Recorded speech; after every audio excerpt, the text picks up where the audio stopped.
What's going on, y'all? Another one. DBN Live, baby. It's going down, y'all. I want to say what's up to everybody in the comment section before we get started. As always, I got a special guest in the studio. It's about to go down, y'all. It's about to go down. I want to make sure we go ahead and talk about that Wilder versus Anthony Joshua situation. We're going to talk about this mega fight on free TV this weekend. Is going down, Lomachenko versus Rigo. You already know what it is, y'all. What's going on to my moderator, Angel Santos, first person in the comment section. He said, yes, DVN Live, we are back at it by popular demand. You heard it first. That's what's up, Angel Santos. My man, what's that? Deano or Dino? He said, Dino Brown said 50-50. Okay, my man Francis said, what's up? Okay, Clearwater, Florida up in here, says Robert Watson. All right, y'all. Yeah, man, we got a whole lot to talk about. I got a special guest in the building. Also, we're going to have Sadam Ali. He should be calling in as well at 4 o'clock. But I'm going to go ahead because I got a special guest in the studio. When I go ahead and switch the camera, I'm going to go and introduce my man. We got a champion in the building. That's how we do it over here. My man said, what's good, Dante? I'm trying to read some of these comments before we go ahead and get started, y'all. My man said, what's good, Dante? Hit that like button. That's right, Southside Boxing. All right, Ruben. What's that? Ruben Keenan. 60-40. Winner takes the lion's share. Talking about that Wilder versus Joshua fight. Yeah, man, that's a good way to negotiate, and that's a good way to set it up. But we'll talk more about that in a minute, y'all.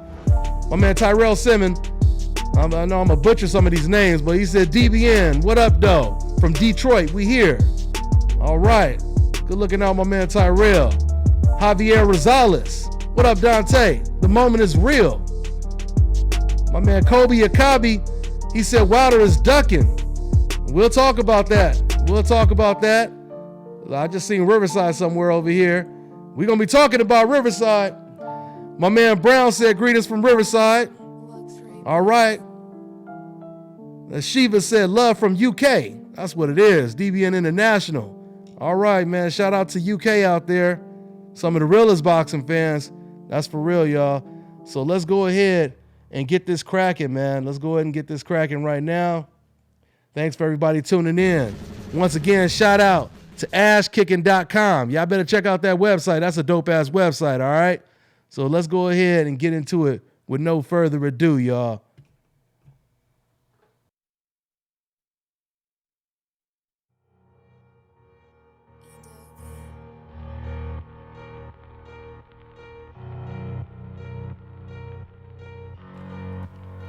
All right, y'all.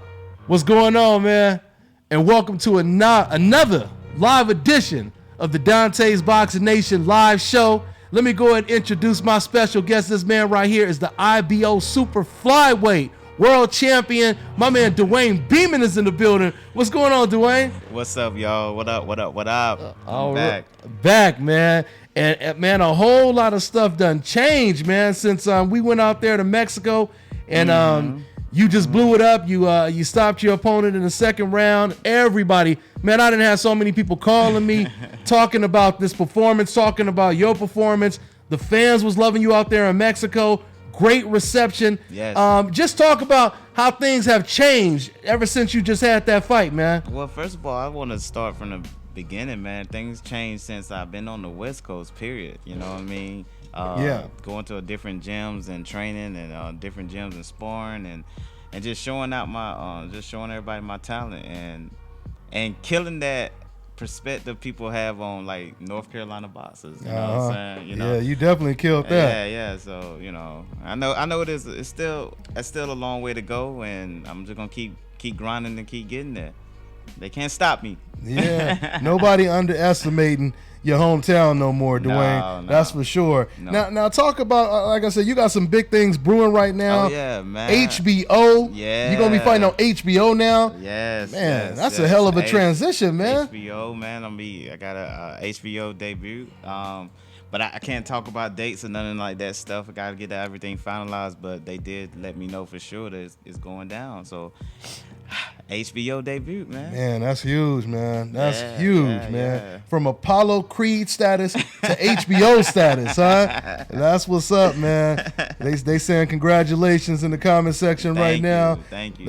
That's what it is. And I'm gonna show out, man. Y'all know I'm gonna show out, man. And then I still gotta work out things with Robert Garcia, man. And that especially if that goes great, man, that'll be wonderful. Cause I visit them tomorrow, man. So it'll be like the first day I'm there and stuff, and we'll see how things go and if it works out. Yeah, like we was just saying on the show, Dewayne. We was just talking about that on Sunday, man. And I said, man, that's almost like Freddie Roach and Pacquiao type, type of meeting up, because Manny Pacquiao, he changed, Freddie Roach's, he changed his life, I mean, and I'm not trying to say, you're gonna do all of that for him, but you guys are both helping each other, no doubt about it. Yeah. You guys would be a hell of a team, man. So hopefully that comes to fruition. Y'all working out together, man. Yes. Once again, let me say what's up to you. I see y'all filling up the comment section. My man said, what is his record? Tell him what your record is, Dewayne. I'm 13-0, and currently I'm the international and intercontinental IBO champion. Go ahead, if you could just show him some of that work real quick, man. Show him some of that work real quick, man. Show him some of the. Let me show y'all what it is. Show him that strap, man. Go ahead and show him that strap real quick, man. So he got the belt up in here, so y'all know it's not a game. Yeah. Y'all know it's not a game. Came here and brought the IBO in here. There it is. There it is right there. So, yeah, y'all seeing it. That'll be my thumbnail right there for this right here. That'll be my thumbnail right there. No doubt. So, yeah, we ain't just bringing in, just a prospect. Yeah. This is, once again, the undefeated champion. And I like I told, I had a radio station interview yesterday, and I did it the right way. I'm undefeated the right way. There's a lot of ways you can go undefeated where you just pick really bums your whole career and become where you at. But nah, man, I wanted to fight the best guys. Like I said, my combined ratio for my last 4 opponents before my last fight was 109-20. So it was 109 wins to 20 losses. So like I just try to get the best I can get, man. I want the best to fight the best. Absolutely. And once again, you got something lined up coming up, hopefully with HBO in March. Now, we're going to go back and forth, of course, talking about your career. For everybody just tuning in live right now, you listening to your boy. He's in the studio, I'm about to say the foreman, not the undefeated IBO Super Flyweight Intercontinental Champion, Dewayne Beamon is in the building. If you guys got any questions in the comment section, go ahead and ask your man whatever you want to ask him. But let me go ahead and also ask you about some of these trending topics. So we just had Sadam Ali, who once again, he should be calling in at 4 o'clock. But man, when he called in, I definitely want to give him a shout out, because like I don't know if people was watching like I was watching or paying attention like what I was paying attention to the media side of what they was doing. But I definitely want to tell Ali, man, he won that fight not because Cotto was old and getting, he called him. He called Cotto and earned his respect. If you heard it in the beginning, they was trying to say, I don't know. It looks like the pressure's getting to Ali and all this stuff. They were doing all this. I was going to quote when Max Kellerman said that. Boy, that's funny you brought that up. As soon as Ali caught him with a good shot, he got his respect, and that's what it was. It didn't matter if they were fighting at 27. They both were 27 years old. Say they were both 27 years old. If you get caught good, you earn that respect of that fighter, and it changes things. Cotto is an aggressive fighter. He know how to fight aggressively. Yeah. When he got caught, that aggressive tactic wasn't gonna work no more. So he ended up losing. I mean, it wasn't about no age. I'm sorry. The truth is, if he was still able to do what he wanted to do in the beginning to Ali, he would have won that fight clearly, and nobody would have brought up his age. And you notice, Dewayne, whenever Sadam didn't let his hands go, that's when Cotto was. He looked confident.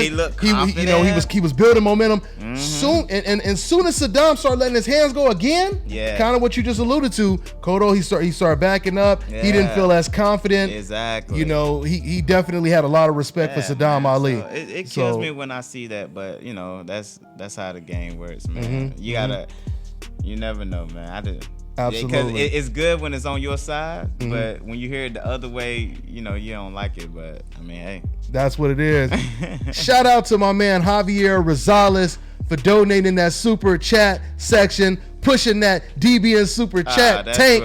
He said the movement is real. Dante Boxing Nation all day. He said from fam, mad love from Boston. All right, man. Good looking out, Javier. I appreciate it, man. And everybody showing that love and supporting the movement, y'all. New media all day. So and that's why I want to say too, man. Shout out to let's take a moment to say shout out to Dante's Boxing Nation, man. Like I had options when I was going to Mexico, and I said, nah, man, I want to bring Dante, man. Appreciate it, man. I wanted to bring Dante out there and get him a little different, because it helps me too. But I ain't do it just for me, man. I did it for him to see a little bit other side of. Help me out way more, which I appreciate, man. Yeah. I appreciate 1,000%, man. So yeah, man. Much love to you, man. It was love, man. I'm just happy to be a part of your journey, man. Yes. Especially from the beginning, from ground up. Yeah. You know what I mean? So everybody, like I said, now you about to get on HBO and all kind of stuff like that, man. Yeah. So I'm just enjoying, this journey, man. This Dewayne Beamon, journey, man. Yes, no doubt. Speaking of that journey, boy, oh boy, it's a hell of a one going on this weekend, boy. It's a hell of a fight this weekend in your division, pretty much. Yeah, near Lomachenko. It's near it, close enough. But I definitely want, like I told you, man, I say this again, and I don't care what y'all say in them comments, man. I want to fight with Ringstar. I do want that fight, man. Y'all heard it from Dewayne. I do, man. So I'm rooting for him to win this fight. I'm rooting for him not to retire, and I'm trying to get my fights on HBO and build my name up, and then I get a shot at him. You are, since this is the week of the fight, Dewayne. Yeah.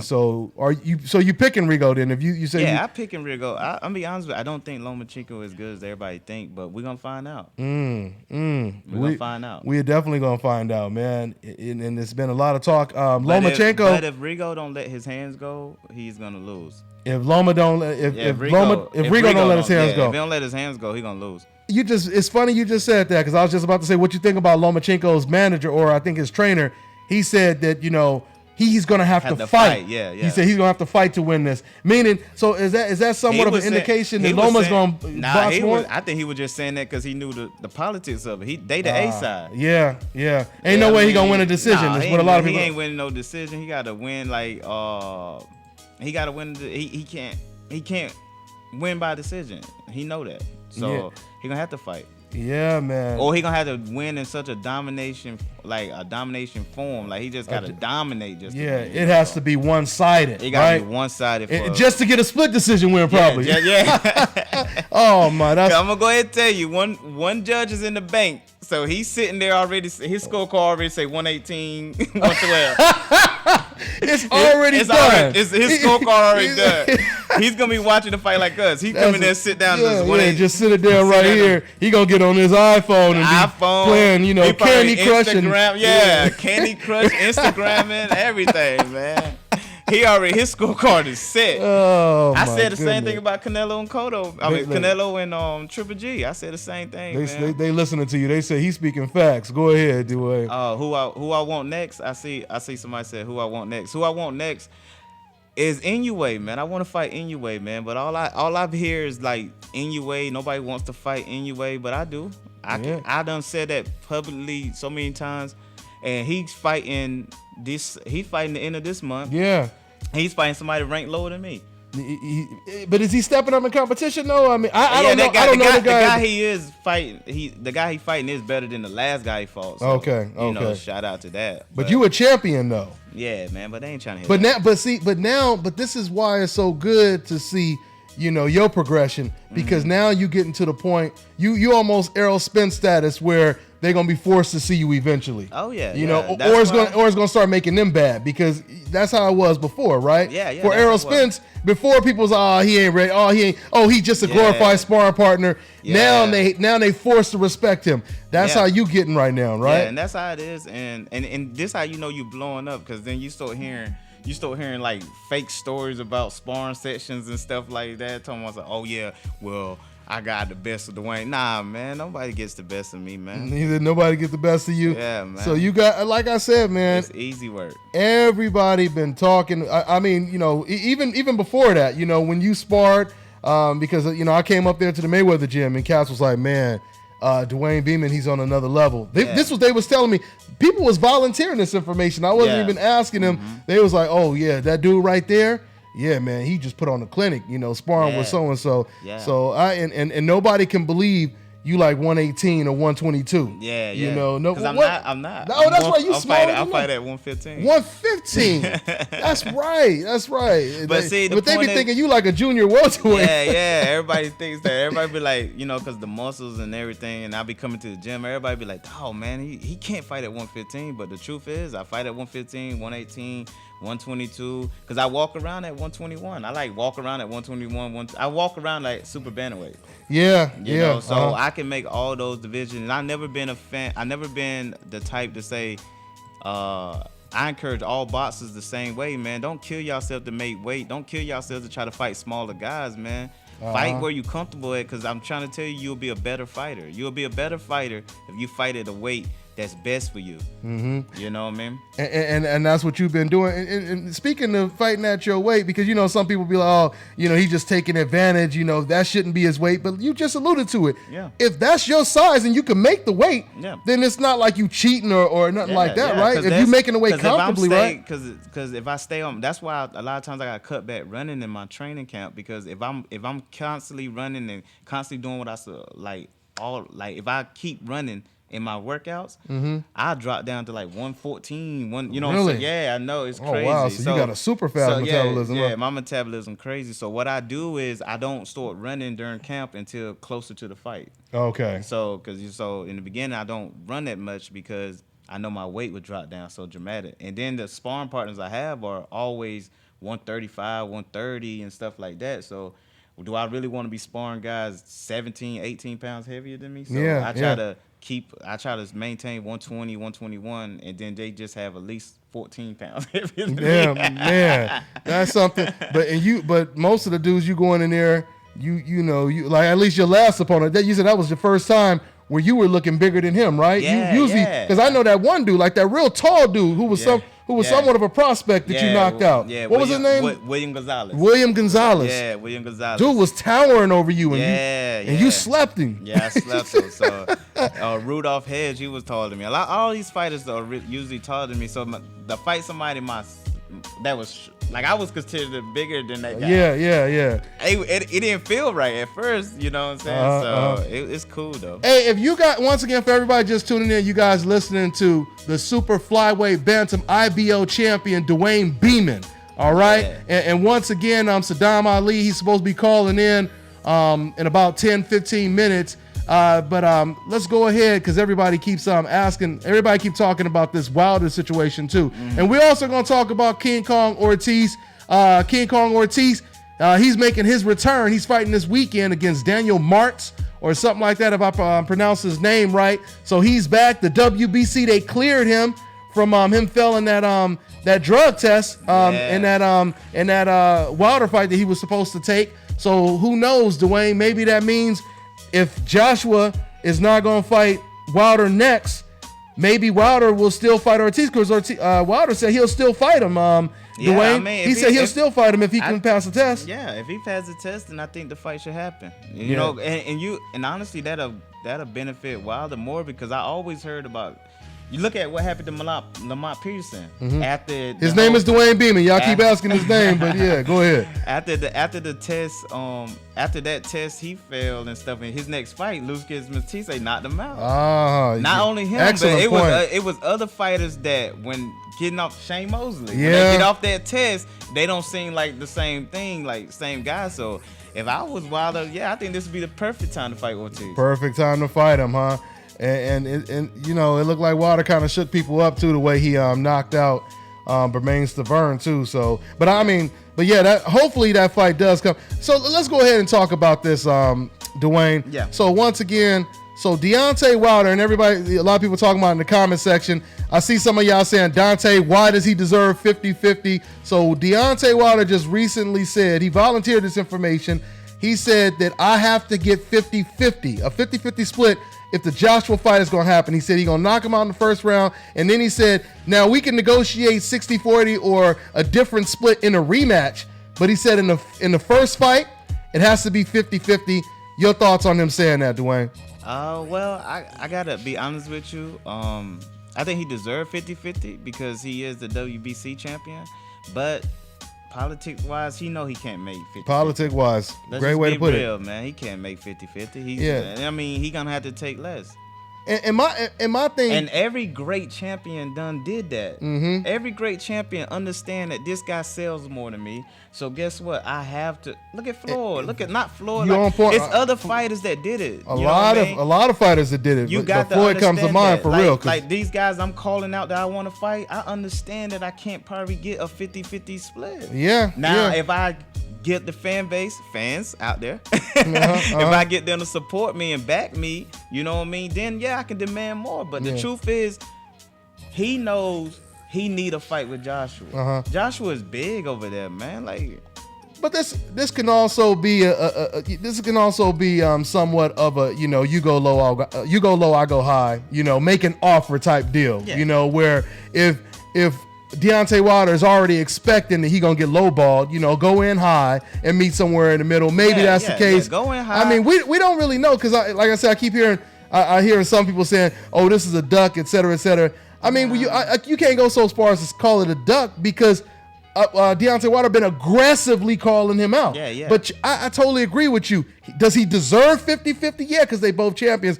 But like you said, realistically, if push come to shove, you're going to give Joshua, you know, a perfect, you know, excuse to not take the fight if you force that on him. Yeah, right? And that's what I'm saying. Like, you got to understand. You got to understand where you're coming from, and you got to understand the game. And I know Wilder understands the game.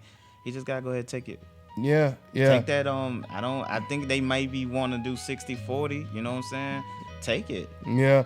And once that's again, still gonna be your biggest payday. I promise you that. And if you confident, like I would be in that fight, I would be like, yo, I'm gonna beat this guy, and he gonna want a rematch. And guess what? I'm gonna say like 70-30, baby. Something like that. Yeah, exactly. I'm gonna throw a number out there and see can I make it happen. So and you know that's funny too because that reminds me of when Shane Mosley beat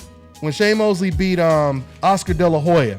The first time he beat Oscar De La Hoya, you know, they had the rematch. Oscar still demanded, in both fights, Oscar took the majority of the pie. He gave Shane a small slice of the pie in both fights. Yeah. And then in the third fight, that's when Shane finally said, look, man, I beat you twice. Yeah. You're going to have to give me and Shane only wanted 50-50, and Oscar still wanted to take the biggest slice of the pie. But at that case, that's a time where Oscar should have been like, you know what, this is for my legacy. Yeah. No matter what this man wants, he beat me twice, I'm going to have to, you know, meet his demands and take the fight. He didn't do that, so that was different. But it's also different too with Oscar because Oscar had America and Mexico. You get what I'm saying? He had two countries. You know what I mean? Like Anthony Joshua don't have this country yet. Yeah. So if it is a rematch, he better not ask for something. You know, he can't do it. Yeah. He can't do it. Absolutely. Hey, I want to say shout out to my man Mike Gross. Also joining that super chat section. My man donated. Thanks, man. He said, don't let Uncle Ruckus call in next Sunday again. LOL, hating ass. I agree with Dewayne. Earn your split after you win. After no question who the A side is. Yeah. Good stuff, Mike. And you know what, man? Since y'all voting Uncle Ruckus off the island, you know, we're going to have to make sure, maybe we're going to have to go and kick his ass off the island. You know what I mean? So, yeah, so we probably ain't going to let. I got a good clip for Uncle Ruckus, too, man. I was watching the old, and I know you ain't, we had like an Uncle Ruckus, a straight, what's his name? Django Samuel L. Jackson dude calling in. Yeah. I mean, this dude, you could just tell he hated his skin. You could tell. He was like Bernie Mac, man. I hate my gums because they black. You know, but I hate that. What I hate the back of Forrest Whitaker. Yeah. But I was watching Missy Elliott's video. It just popped up on my phone. I was grooving to that at the gym. Is it worth it?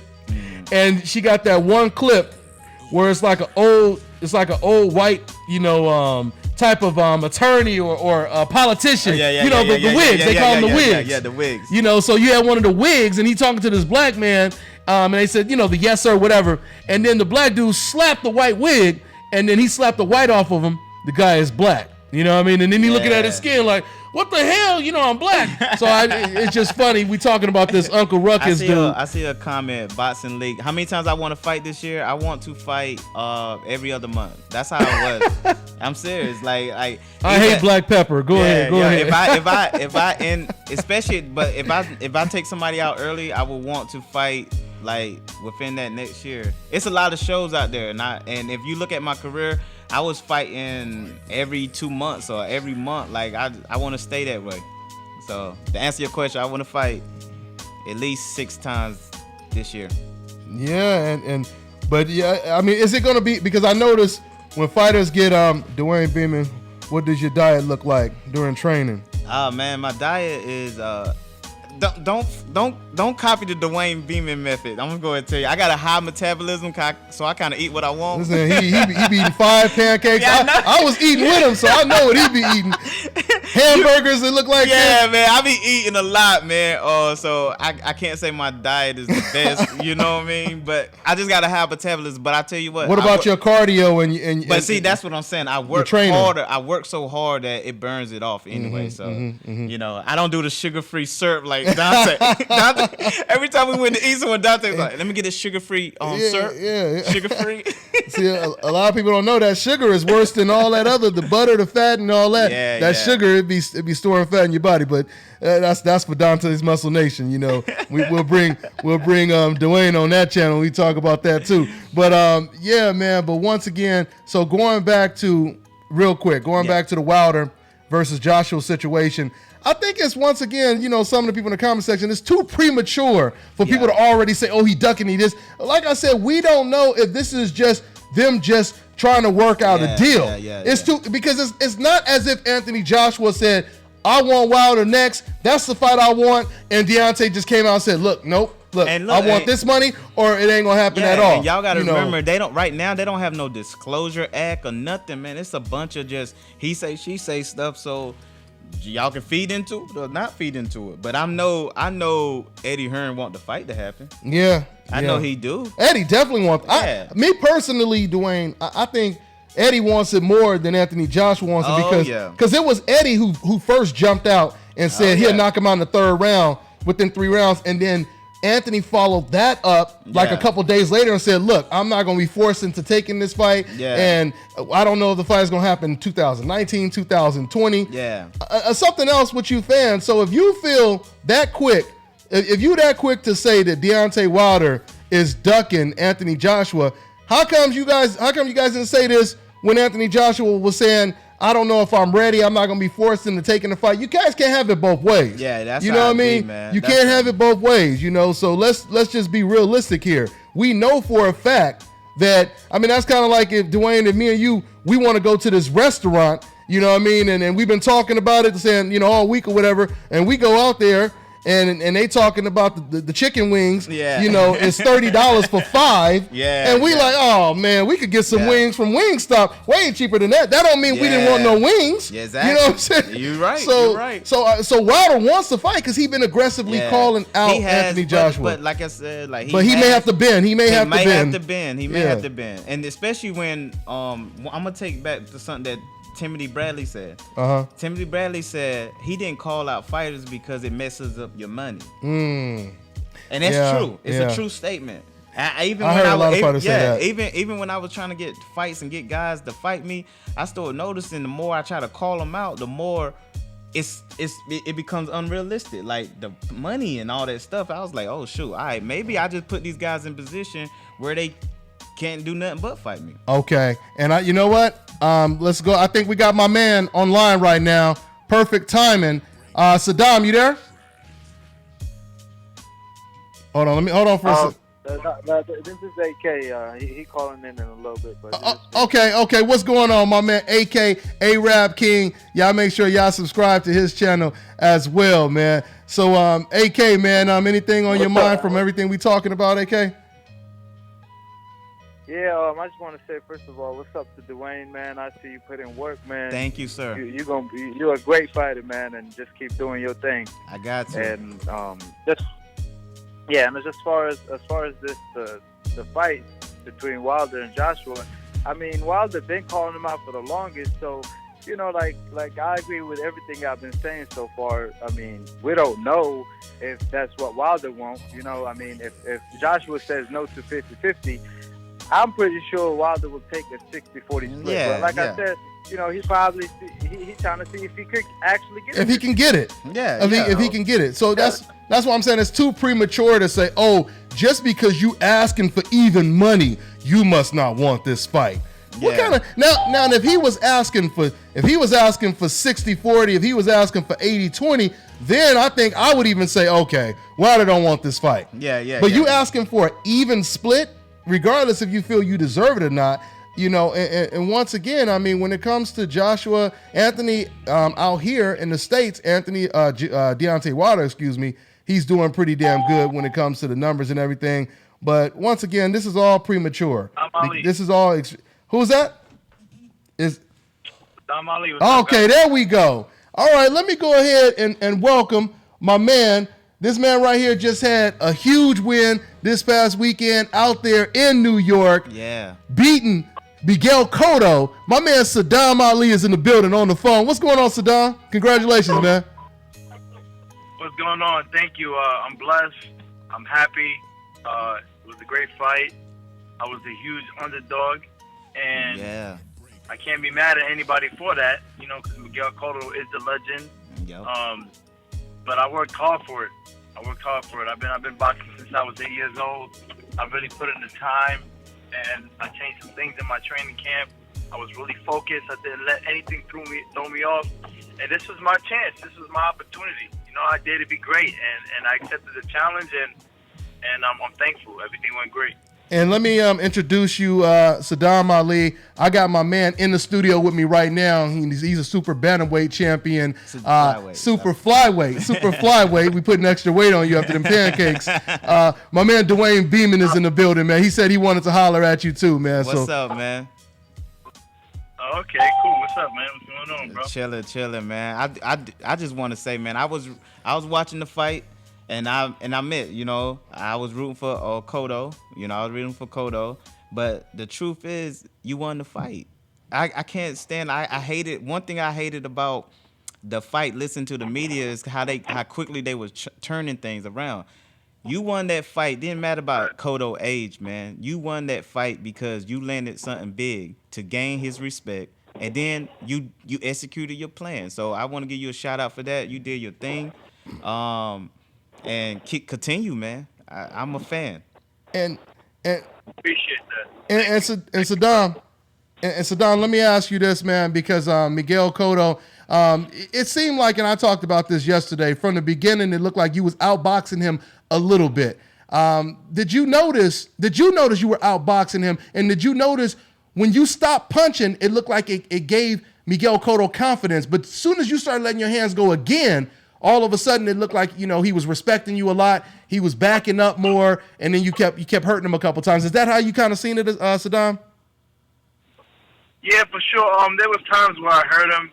There's also times where I could have jumped on him, but I was just looking at the opportunity, and I just didn't want to run into anything, you know, because he has that power.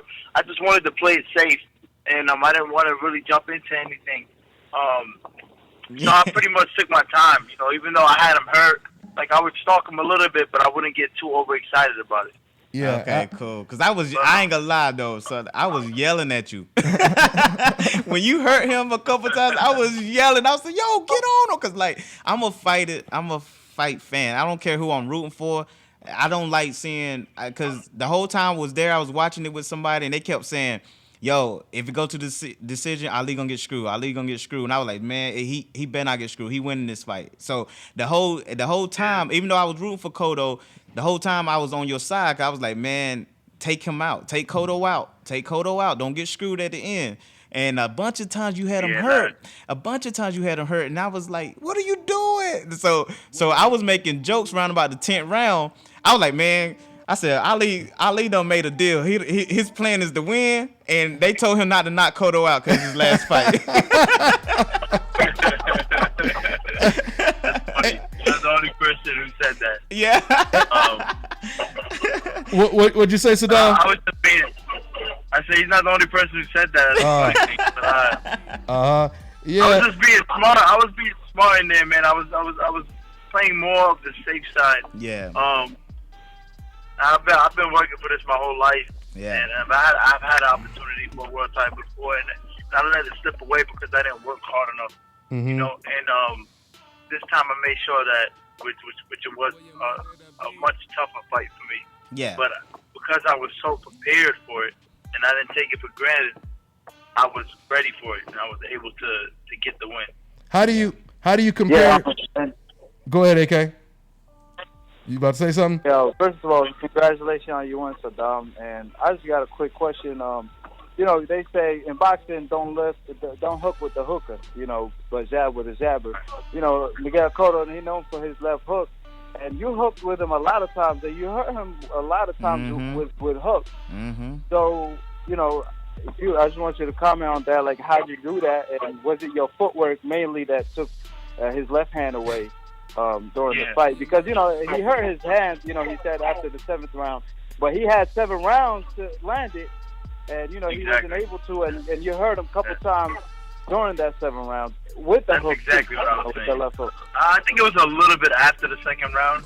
I mean, after the 7th round. I don't think, maybe it might have been like the 8th or the 9th. You know, he just said 7. But yeah, I mean, there was nothing wrong with it beforehand. You know, he still wasn't able to really land the hook.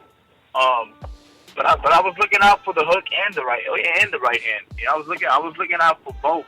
And the reason why I was hooking with him, at the same time, while I'm hooking with him, I'm also making sure that my defense is on point on the right side while I'm throwing my left hand. Yeah. Because I know if I'm throwing because I know I got a powerful left hook as well. You know, I'm not the biggest puncher in the game, but I got enough power for you to respect me. Yeah. So I just wanted to step my foot down here and there. And that that right hand was on point though. Yeah. Like Ali, man, that right hand was catching him off his jab, man. I was like, keep it up. I saw Cotto made a little adjustments to stop that, but man, like that right hand was on fire. Is that something that you worked on in camp? That's the throw that right hand over the jab. Yeah, we were working on the right hand. We worked on a lot of things in camp, and honestly, I'm still growing, and there's still a lot of things that I gotta improve in. There's still, like, when I watched the fight, like, I've seen great things that I did, but I've also seen a lot of mistakes that I did in there too. Yeah. So I'm also gonna learn a lot from this experience. Hey, speaking. I'm grateful. Let me ask this. Go ahead. Well, Ali, you know I gotta answer you this since you brought up the fight that you did lose. I don't go there no more, but me and Jesse Vargas go to the same gym I go to, City Boxing, man. We both train there. So he don't got very, very nice words to say about you, man. How you feeling about Jesse Vargas these days? My man, look, I know where I messed up in that fight. I wasn't prepared. I took it lightly. That's my fault. Yeah. I'm not even giving his name any more credit. Yeah. Right now, I'm the world champion.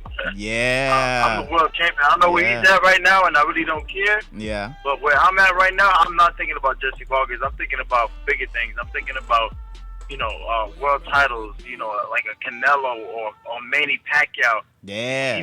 Bigger fights. So Canelo. He can say whatever he wants. Anybody who asks questions about him, honestly, I'm just gonna brush it off because I got. There you go. I need to say about him. So do you want to go back to 147? I'm not sure exactly what I'm gonna do, but it looks like I might. I felt pretty strong here. Where you comfortable? Where you comfortable at? So you look good at that weight, man. You look good at that weight. I must be somewhat comfortable if I'm a world champion. Yeah.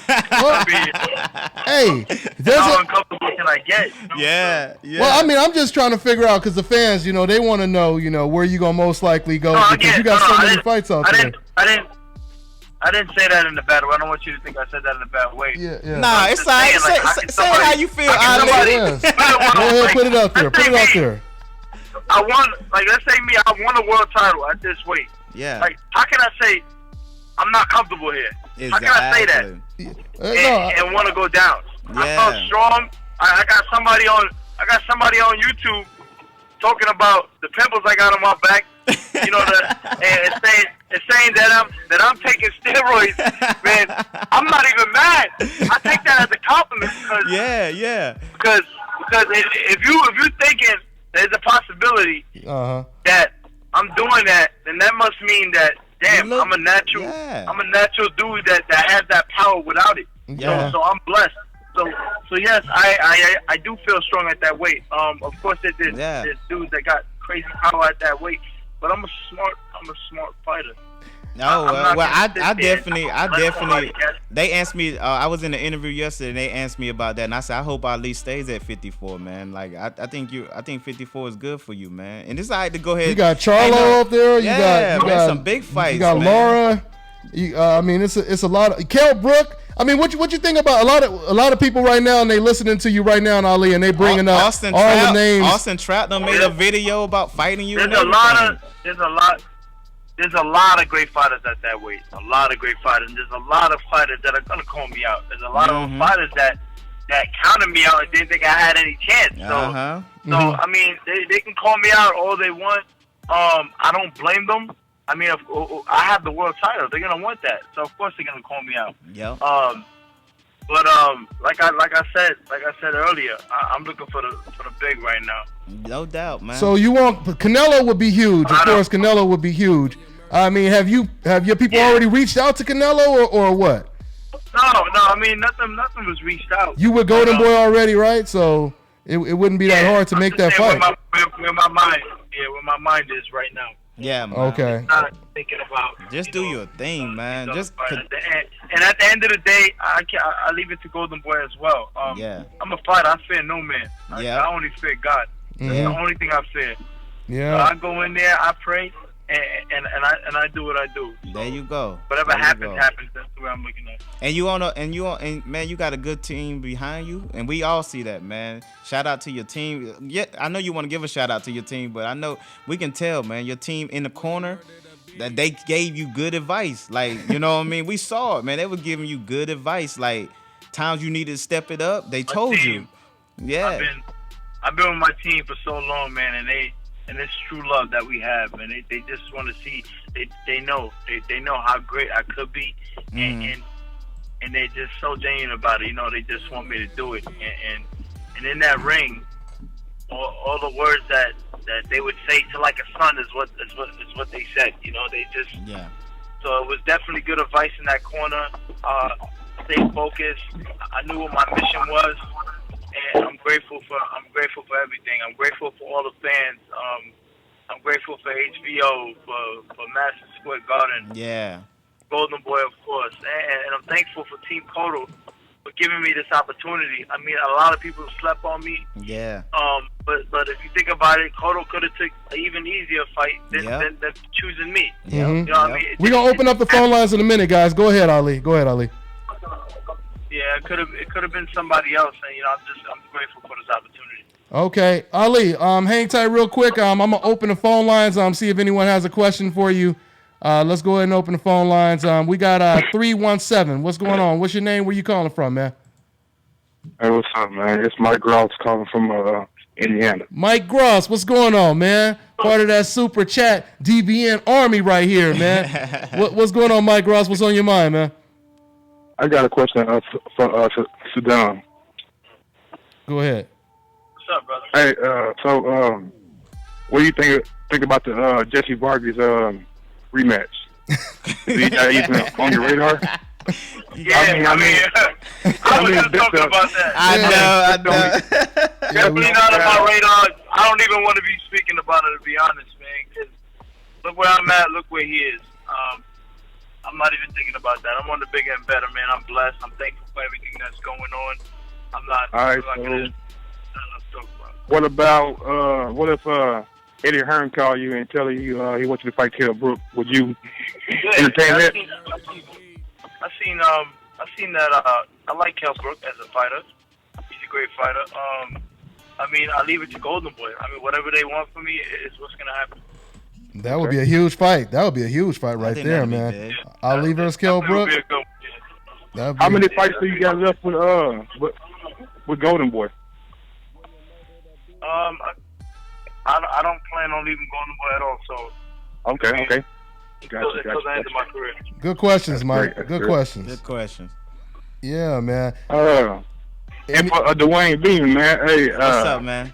I ain't really seen you fight much, but since you been on Dante's Boxing Nation about a month ago, I've been following you, man, and you had a great win down in Mexico. So who you got on your radar, man? Oh man, I'm a type of person, man. I want all of them, man. Like, and I don't make it. I put it out there. I wanted to fight the Inoue. I want to fight Estrada. I want to fight Sovereign B-Side. I want to fight that guy. I don't even know how to say his name. He has a WBA title. I want to fight him. I want to fight Manny Pacquiao fighter who they trying to protect because I actually talked to Manny Pacquiao team about it and stuff before I had my team, and they have no interest in fighting me. So it's like I got to put these guys in position to where they have to fight me. So that's what I'm working on. I'm not even calling their names out no more. It's just like I see right now that they not gonna let me fight. Let me fight them. They're not gonna take that chance right now. So what I'm gonna do is get up all those titles underneath them and be mandatories. So then that's when you guys can be like, hey, why y'all ain't fighting your mandatory? You know. and you called out Rigo too. Yeah, you called out Rigo and too. I definitely and I want to fight Ringstar one day. You know, so I got a lot of guys on my list, but I gotta make it to that level to get them. Man, that's what. If they came out with the tournament for your weight class, would you get in it? Yes, we already. That's one thing that I've been pitching with my team about. Look, man, let's do it that way.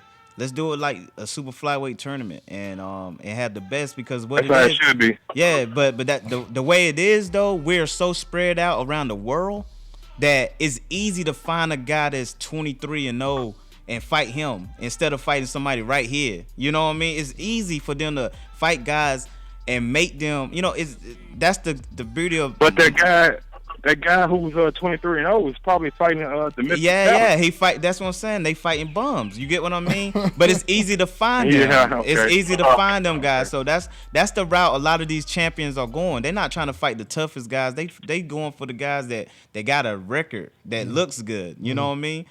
And you say guys I destroy in 2 rounds. You know. Hold on, Mike. Before you continue, Mike, because you're asking some real good questions. Let me just get Ali's thoughts real quick since we got him on the horn on this fight this weekend, man. Speaking of Rigo and Loma, what's your thoughts on that fight, Ali? Lomachenko versus Rigo. Did we lose Ali? AK, you there? I think Okay, I think we lost Ali. Okay, well we'll go ahead and we'll get him back. But you already picked AK. Since I got you, AK, you still there? Yeah, I'm here. Okay, so how does it go down this weekend, man? Let's go ahead and start with you since you on the line right now. Rigo Lomachenko, man. Break down the fight, man. Man, that's a tough one right there due to the weight advantage that Loma has. But if I was forced to pick somebody, I would pick Ringstar. You know, but I won't be surprised if Loma win the fight because of all the advantages. But just ring IQ and style wise, I feel like Lomachenko, stylistically, he's a fighter who likes to control distance, but he likes to get his way in the inside and throw punches. But he's going to have a hard time doing that with Ringstar due to Ringstar footwork and also, and just his left hand in general. And people always talk about Ringstar left hand, but you got to pass that right hand to get. You got to pass that right hand first because he control you with that right hand. Yeah, he control you. He really controls you. Just Sadam Ali, man, I got cut off. I'm sorry. No, I appreciate you calling back, man. You hearing us clearly right now, right, Sadam? Yeah, I hear you good. Hey, Sadam, go ahead and give me your breakdown on Lomachenko versus Rigo this weekend, man. I think that's going to be a great fight. A lot of people are sleeping on Ringstar. It's going to be a good one, but if I had to choose, I'm going to be going with Lomachenko. Okay. I just think his movement, his speed, his power is a little too much. He's a really good fighter in my view, but I also like Ringstar as well. If he does somehow win, I would be surprised. But it's not like something. It wouldn't be a huge upset to me, but I would be surprised. It's a 50-50 fight, right? Yeah. He gotta have some. His Ringstar has to have his activity up, man. He can't sit back and just think that he can pop shot though. He can't do it. Yeah, because he gotta let his hands go too. He gotta be able to land as much as Lomachenko. He probably gonna have to land twice as much as Lomachenko just to get a split decision win in a fight like that. I done told you. I got a question for all y'all. Okay. Go ahead, Mike. We're gonna keep Mike on for a minute because he got some good questions. How are we giving well, I heard you say Sunday if Loma wins, then he'll be the #1 pound for pound. How are we giving him that kind of credit when a guy is moving up 2 weight classes to fight him? I did say I said that. Yeah, man. No, you didn't. Look, I said if he beat him, that means he beat Gary Russell, he beat Nicholas Walters, and he beat Lomachenko. I think the same thing that applies don't mean. Listen, Gary Russell. Who has he fought? Who has he won against? I'm just saying that's a hell of a resume, Dewayne. That's all I'm saying, man. That's a hell of a resume. Back to what I'm saying. It's how you get built up. If you fighting really nobodies, then yeah, your record's gonna look super good. Yeah. And I'm not saying Gary Russell is not a bad fighter. I think he's a great fighter. But I'm just saying, what happened when he fought somebody that really could fight? He lost. Yeah. Well, that is true. That is true. He never avenged the Orlando Salido fight. Yeah. No, you got an excellent point. Lomachenko is not no pound for pound #1 in the world, man. There's so many other fighters that built their stuff up and like. I have to agree with you on that. You have an excellent point, Dewayne. Man. He did not avenge that Orlando Salido fight, and that does kind of change a little bit of how it's perceived. You know, when you look at that right there.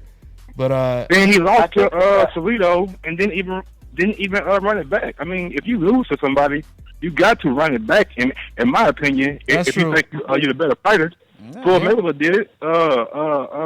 He did it against Perez and McDonough. Y'all say they beat me, run it back, and I'll show y'all that thing got a chance. Yeah. Hey, and you know what? And when I hear something that makes sense, you know, I agree with it. You know what I mean? So you guys making sense right now. That makes all the sense in the world. Like Dewayne said, he never avenged the Salido fight, you know, so that right there will probably, you know, keep him from being #1. I mean, it's still debatable that he could be top 2, top 3 if he wins the fight. But of course, this is a much more bigger accomplishment if Rigo wins because he has to move up 2 weight classes. Yeah, I mean, that's why I said it'll be a bigger win for Rigstar. You know what it is that stops probably Lomachenko for getting the rematch? Is because there's bigger fights out there that he can make. So I'm thinking he's more focused on those bigger fights than avenging his loss. I don't dis. It's a bigger fight, in most people's opinions, I think most people know that he would beat him if he fights him again. Lomachenko would easily win if he does that rematch. I mean, I personally think that. So I think he's looking past that because he sees other bigger fights that he could make right now. I agree with you. I don't think he should. And we all thought David Hay would beat Tony Bell. You eat, and that didn't happen. But I agree with you. There's no point of running the Salido fight back. I don't see what's the point. I wouldn't.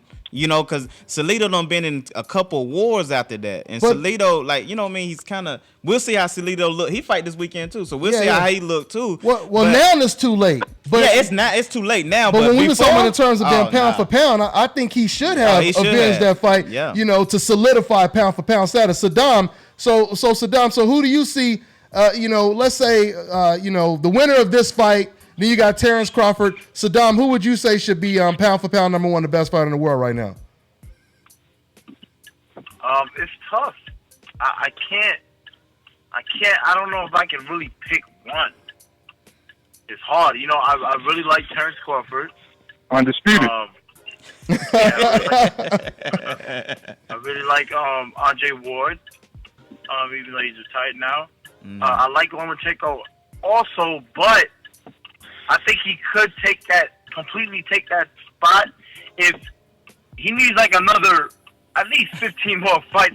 In my opinion, I feel like it's a little early. It is. Yeah, man. I'm sorry, man. A lot early though. I don't agree with it. His boxing skill, I don't know. He just looks really amazing in there. So that's just kind of like why people was putting him so high up there. But no, it's the network. It's the network. Let's keep it real.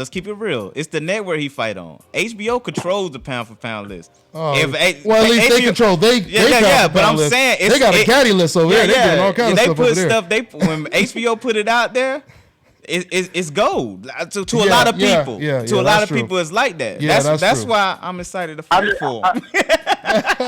Let me throw my plug in there. That's why I'm excited. That's why I'm excited to fight on HBO because, like, hey, I know they probably gonna do the same thing for me. Oh, you know no doubt about it. So, you regardless if they don't, you're gonna get the HBO exposure regardless. Yeah, it's just like, that exposure. Like Floyd Mayweather, they hated his guts, but he was getting the exposure because he kept winning. Yeah. And at the end of the day, as long as you keep winning, like Sadam Ali just got a huge win, so it didn't matter if the crowd was against Sadam or not. Yeah, he got that win in front of in front of the whole boxing world on HBO, one of the biggest platforms. Right, Sadam? So it didn't matter who they was rooting for that night, right, Sadam? It really doesn't. It all comes down to what you believe in and what you work for and what you're ready for. Mm-hmm. And if you're ready to step up to that plate and take that win, no matter what anybody says or no matter what the opinions are, and that's the position that I was in. How did it feel to go in that kind of environment with the crowd against you, with the network against you, and just pull out that kind of win? Yeah, I think I was really mentally prepared for it. Well, and at the end of the day, I knew it was gonna be like that. And at the end of the day, you was fighting, so you couldn't hear the commentary anyway. But God almighty, in the beginning, boy, and then they changed it up. I mean, it was just crazy, man. He couldn't hear the commentary, but he seen the build up to the fight. I mean, there was like very little done. It was a motivation. It was a motivation. I knew I was a huge underdog, and I just wanted to, I wanted everybody to see that. I ain't gonna lie. I ain't gonna. The guy that was gonna get run over, Yeah. And that's good shit right there, bro. There you go, man. That's good shit right there. Saddam, I ain't gonna lie though. I thought they weren't gonna give you the mic after you won. I thought they was gonna get a mic to Cotto. I thought they was gonna interview Cotto first too. I thought they were gonna let him talk. I said, man, they ain't gonna let Saddam talk. That's funny. I wouldn't have been surprised if they did that, man. Yeah, I wouldn't have been surprised. I wouldn't have been surprised at all. Hey, Sadam, well, it was one more thing I wanted to ask you about. I'm forgetting now. Let me take one more call, though. Let me take one more call. I'll remember in a minute. Let's take another call real quick. We got 402. What's going on? What's your name? Where you calling from? 402, you there? Oh, yeah, he went to go check on his pork chops frying and on the grill. So, okay, anyway. All right, Sadam, so we go ahead. I just want to say one thing right quick. I mean, when it comes to the pound-for-pound list, if Rigan Diao is able to pull off this win, moving up 2 weight divisions and being a guy like Lomachenko, he deserves the number one spot, no doubt. Oh, there's no doubt about it. It's no disputing that. Yeah. It's no disputing that. Yeah. I completely. Oh, that's what I wanted to ask. I wanted to ask you about the welterweight division. Since you in that area, Sadam. What do you think about the whole Errol Spence, Keith Thurman situation? Errol Spence been calling out your boy Thurman for about 2 years, and Thurman's reaction to him calling him out, all of that. Have you been following all of that? And what's your thoughts? Yeah, I've seen a little bit of it. I think Errol Spence is a great fighter. I like Keith Thurman too. I think that would be a great fight. Just right now, thank you, bro. Right now, I don't think he's really. He said he wanted to get a few tune-up fights before he takes a huge fight like that.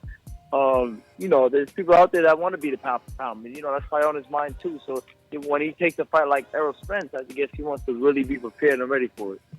Okay, so who has the edge in a fight like that? You around that area, so you got some good insight on this one, Sadam. Who has the edge on that fight? Who do I think is favorites for that fight? Yeah. And who would you say is the best outside of yourself? Who would you say is the best welterweight? On top of that question as well. It should be that should be a really good one. Keith Thurman will have to fight really smart. He'll have to box him at times and then let him feel the power if he wants to win. Errol Spence he's been running through people. He really has. Yeah, he has. Yeah. He's doing his thing, so that would be a good one.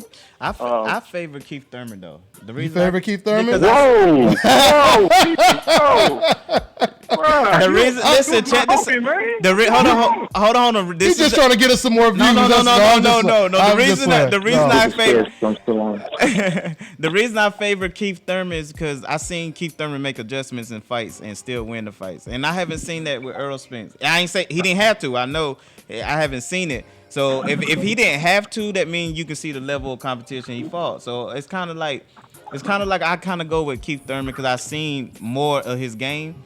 And that's why I kind of go with Keith Thurman. But that's good, though. I mean, it's just that's good the that only we are reason getting... why. That's the only reason why. Because I do know Errol Spence is a beast. He is a beast. Don't get me wrong. He is a beast. But I just seen more out of... Thurman is a beast, too, though, man. Thurman is a beast, too. And it's just like people just keep forgetting that, man. Like, Thurman was the man. Thurman was at Keith Thurman... Keith Thurman was in Errol Spence's shoes before. Absolutely. No doubt about it. When he was trying to get everybody to fight him. No doubt about it. I just think Errol is a little bit more of a special talent, though. You know, that's I got you. That's how I see that one. Me personally, and there's no diss towards Thurman, but Sadam, I feel the only person that would really, I mean, Thurman would challenge him, and that fight could go either way. But I feel like a 50-50 fight would be Crawford, Errol Spence, Sadam. That's what I think. Yeah. So I think that would be a great one too. But Crawford, I think needs a little more time at 47. You know, to see how he really feels in there. That's true. And then make that fight. That would definitely be a good one. But my guys, I appreciate you guys having me on. I gotta cut out now. For sure. Perfect timing. All right. Hey, man, well, thanks for calling in, man. I appreciate you spending some time, and we'll get you on when you announce your next fight. All right, man? Appreciate you, my brother. Thank you, everybody. All right. Man. Take care. That was pretty cool, man. We got two champions on the show at the same time, having some good boxing dialogue. You know, that's pretty cool. The WBO. I didn't even get to get at him yet. I was gonna tell him about his box rep picture. Yeah, Sadam. We looking at it right now, and I just pull up his boxing rep profile. Sadam got to change. I got a question. For Beamon. Oh my bad. What's up, man? Hey, Terrence Crawford, when he fought at 140, he normally rehydrated up to 159, 158, somewhere around there. How big how big is that going into a fight, knowing you can rehydrate almost up to 160? Well, to be honest with you, I can't do it. When I fought William Gonzalez, we weighed in. I had to go up in weight to fight him. The agreed weight was 126, correct? Right? So he made 127 actually. So we had a grace period of a pound. So he was good. He made 127 and I made 123. Okay. Now the next day we rehydrated. He was 144. And I was 126. So basically I was fighting a junior welterweight. Are you serious? Yeah.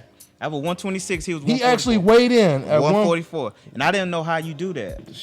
But I don't even know how. Shoot, look at Terrence Crawford. That one fight, he was 159. I don't know how these guys rehydrate like that. I'm gonna be honest with you. So that kind of happened when David Lemieux fought Curtis Stevenson when he knocked him out. Yeah. David Lemieux was almost 180. Yeah, these guys can get big, but let me tell you something that I learned when I fought William Gonzalez. I just kept going to his body, and I kept going to his body, and I stopped him with an uppercut, man. And you guys can watch Dewayne's highlights on my channel, Dante's Boxing Nation. If y'all want to see some dudes dive into the canvas from them body shots and all kind of other shots, check out his highlights on my channel. All right, y'all. So Dewayne, and I wanna ask Dewayne something quick. You know, you called out Rigondeaux, but do you think he could pull off the win versus Lomachenko, and who you picking? Oh, I think he can pull off the win. And I hope he do. I'll be honest with you. I really would love for him to pull off the win because the reason why I say I hope him to pull out the win because I do want to fight Rigondeaux, and I know me and Rigondeaux about the same height. I'm probably like an inch or two taller or something like that. We about the same height, so I know me and him can make a weight of our own. Like we can fight at 124. Some kind of catch weight. You know, we can fight whatever. You know, Now, I know Lomachenko is a little bigger than me, and I know Lomachenko got even aspirations of going to 140. So he's out of the question, you know. But I would love it, man. I would love it. And I'll put the link. That's what I'll do. I'll put the link of the highlights of Dewayne's video in this video description box, so you guys can watch it if you haven't already seen it. Go ahead, man. You about to say something? The WBA on blast right quick, man. Yeah. How they gonna put the belt up for Rigo in his next fight? Talking about if he loses, then he'll be stripped of the belt. Well, let me tell you the backstory on some of this stuff. So this stuff that people don't know. All right, so sanctioning bodies have people that bid. Sanctioning bodies have people that pay for certain stuff to try to get that belt.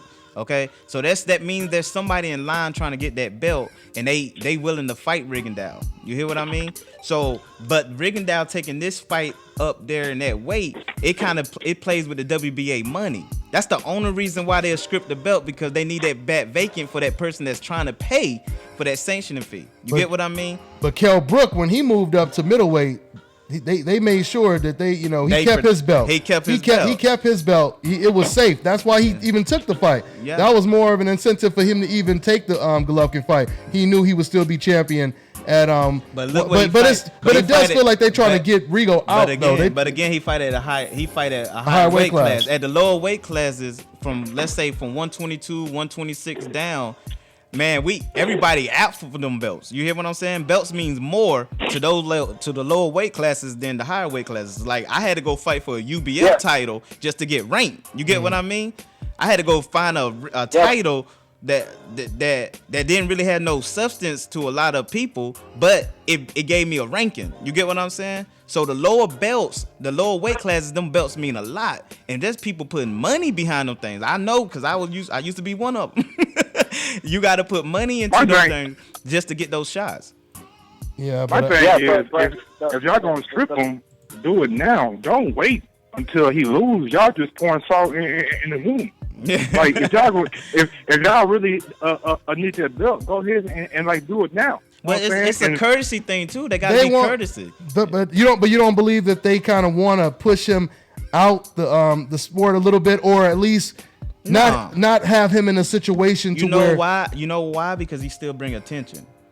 Well, he keep winning. They can't deny him because he keep winning. Yeah, he can still bring attention. His name still ring bells when you bring it up. Like right now, we talking about it, and a lot of people are listening, and a lot of people are talking about Rigondeaux right now. They really gonna be talking about him if he win this fight. They're not trying to push him out. And I'm gonna be honest with you too. This whole story about nobody wants to fight him, that's not really true either. You know what I'm saying? There are people that want to fight him, but they want a reward to their risk.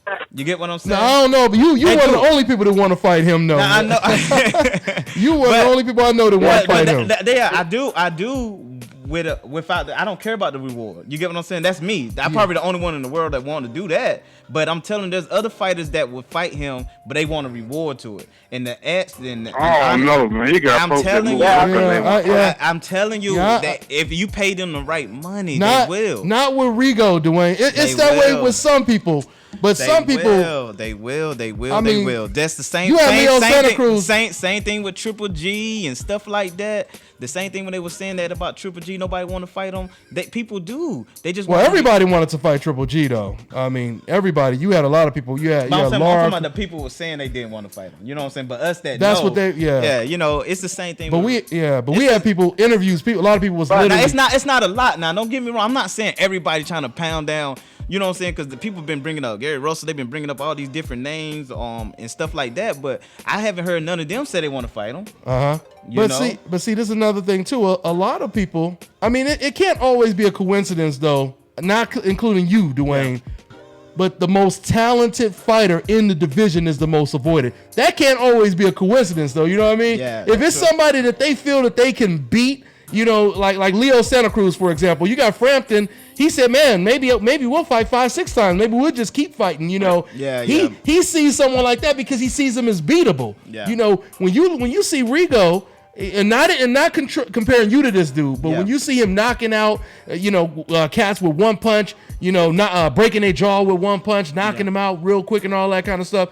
a lot of people don't have the confidence you have, Dewayne. Yeah. So that's all I'm saying. That's what when it comes to Rigo, trust me, I definitely understand that, and I would tell you, I was like that too. I used to like, dang, ain't nobody want to fight him, but I do, you know. Yeah. But I have been on the West Coast. I've been going to a lot of different gyms, and I tell you, I don't like putting people's names out there, but because you done beat some big names, so which we'll talk about later. But he beat some big names in amateur. I like hearing, and I hear from these guys that are featherweights and stuff like that, and they do want to fight Rigondeaux, but they just want to be rewarded for it. That's it. Who do you think? Like what names what names do you think want to fight him? Actually want to fight him? Like Santa Cruz, he do want to fight him. You think Santa Cruz want to fight him? He do, but he want to be rewarded. He want to be, but he made like 20 different excuses. I know, but let me tell you what it is, too. He want to be rewarded ridiculously. So again, sometimes you can't listen to him because you gotta be thinking in the back of the head like, man, you trying to outbid yourself. So that means you really don't want to fight him. You know what I mean? So that's like saying I would get in the ring with Mike Tyson. You give me $1 million. You give me $100,000. You know. But I mean, that's if I got nothing to lose, you know. I know, but I just know the people that's throwing the figures out there, and I'm telling you, they not offering these guys the right kind of money for a risk like that, because we all know that boy is a risk. Everybody know.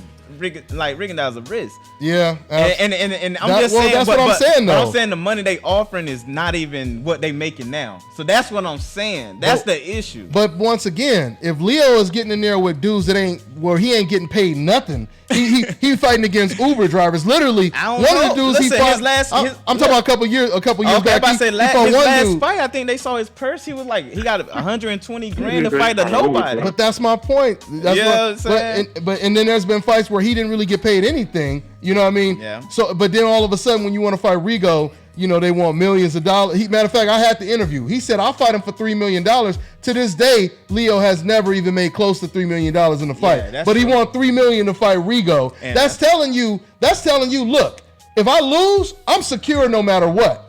But let me go ahead, since they keep asking. They asking you if you would fight Russell Rashid Warren, if you'll fight Rashid Warren. And I think somebody said, would I call him out? I told you I started the call out thing. I wrote to his head coach like, yo, what's up? Cause I love Booby. Booby is a good guy. Headbangers, they all good people. I wrote to him like, hey, listen, what's up with a fight with Rashid? You think we can make it happen? You know you tried to make the fight. Yeah, I did that. Well, there goes your question. So to answer your question, I try to see about that fight. But like I said, man, he don't fight enough. He's not that active, and I'm an active fighter, man. So how well do you know him? Y'all came up? No. We don't know each other. Oh, y'all didn't come up in the amateurs around the same time? Oh, you started late. Yeah, we was at the same show in Virginia. That's it. Oh, okay. We was at the same show. I saw him. He saw me. It was like a nod. That's it. Oh, okay. You know, it was no big. I don't know him like that. He don't know me, but I would love to. I mean, if we could make that fight happen, I'll fight him. You got to understand, I would fight anybody. Yeah. like he already answered to y'all. Don't put me in that category when we talk about boxers, because like I don't care about that risk reward. None of that. I just say, look, if we can make the fight happen, let's make the fight happen. Yeah, and I'm just saying, if you over here calling out Rigo and Noe, you know I ain't thinking about it. Yeah, I would assume you wouldn't have a problem fighting Rashid Warren. Yeah. You know, if you calling out Rigo and all these other cats. Honestly, y'all, I want to be a different kind of fighter. I want to be a different kind of fighter. I don't want to just fight in America. I want to be all around the world. I want to be international. I want to be internationally known and nationally known. So I want to fight everywhere. So like but like I was saying about them fighters that in the lower weight divisions where they kind of dominate, like especially my weight division, it's dominated by foreigners. I want to go in their hometowns and knock them out, take their belts, and come back over here. That's impressive. You know, so I want to do that. That's what I want to do. Cold-blooded. Going a worldwide tour, knocking cats out, huh? A knockout tour. Yeah, the Beamon beatdown tour. And you know I'm gonna take Dante with me. All day. I'm in Japan, everywhere. You know what I'm saying? Man, we about to get it in, D. We about to get it in, international style. Yeah, I'm gonna be there when he get these knockouts. What's up, Mike? I got another question for Dewayne. What's up, man? Now, about a month ago, Danny Jacobs was doing an interview, and he was like, anybody in the middleweight division can get it. and then a reporter asked him about Jamal Charlo. Yeah. He was like, yeah, he can get it too. Now, if that fight was to happen, how do you see that fight going? Me personally, I think Charlo would probably get him. I'm gonna go ahead and tell you, I'm not betting against the Charlo brothers. You won't never catch me betting against the Charlo brothers, man. I made my mind up last fight when he beat Harrison Lubin. I said, man, I'm never again going against the boys. They done showed me too much. They the real deal. I mean, I gotta address that one question. No. Hold on.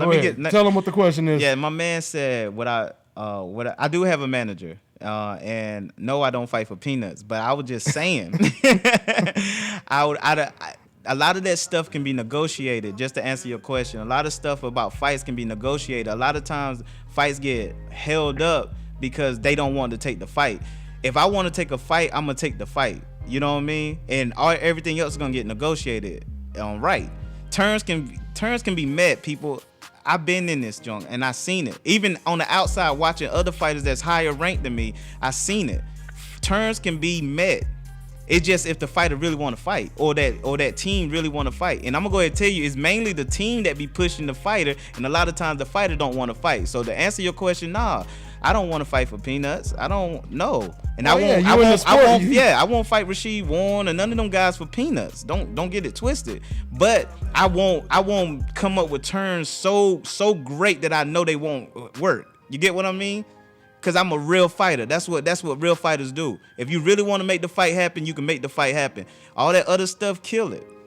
Man, sound like y'all negotiating the fight right now. Yeah, my bad. No, but I saw my man post what I mean. I had to address that. That's cool. I had to address that, man. No one should fight for peanuts. So that defeats the purpose of why you in there, you know.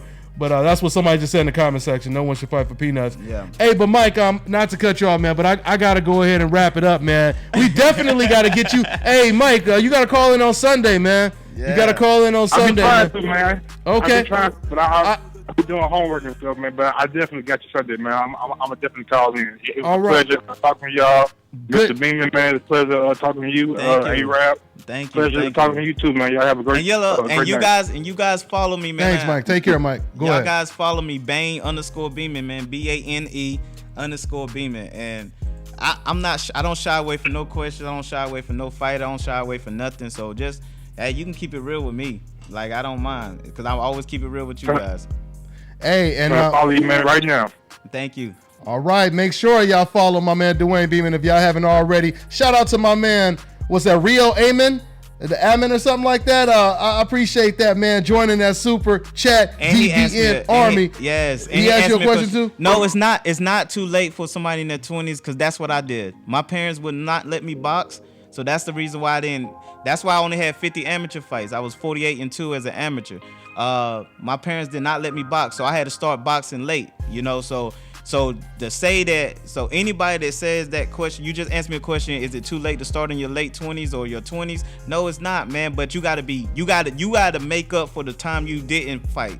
You know what I mean? When I started boxing and I was able to do it officially, I said every month I treat every month like a year. I said that's how I'm gonna get my years up in the boxing game. So no, continue out there, them people that want to start out, if you starting off late, but remember you got an uphill battle, and don't sit there and be thinking that you can half-ass it if you starting late. You gotta go all the way in, huh? Go all the way in, man. Man, y'all done heard it from my man once again, Dewayne Beamon, who's most likely gonna be fighting on HBO in 2018, man. It's been a hell of a journey. Y'all see in the beginning of it, and y'all gonna be seeing big things from my man, the IBO Super Flyweight champion over here in the building. Y'all know what it is. He got that strap right there. There it go, y'all. So no doubt about it, man. I want to say thanks to my special guest in the building, my man Dewayne Beamon here, man. Thank y'all. Thanks for coming in, family. Thanks for having me, man. All right, man. And thanks to my guest Sadam Ali as well. He was on the horn earlier. If you guys missed that, once again, check out the video. It'll be uploaded, archived on the channel. We're going to go ahead and wrap it up. We'll see you guys Sunday, 6 o'clock Pacific Standard Time. That's 9 o'clock Eastern. All right, guys? And we're going to go ahead and get on the next one. Can't wait to watch this fight. Check this fight out, y'all, on free TV. Lomachenko versus Rigo on ESPN. It's going down like a plane crash, y'all. All right. That's all we got. We'll see you guys next week. On to the next one. Take care, guys. It's the Nation, baby. Yep. Peace.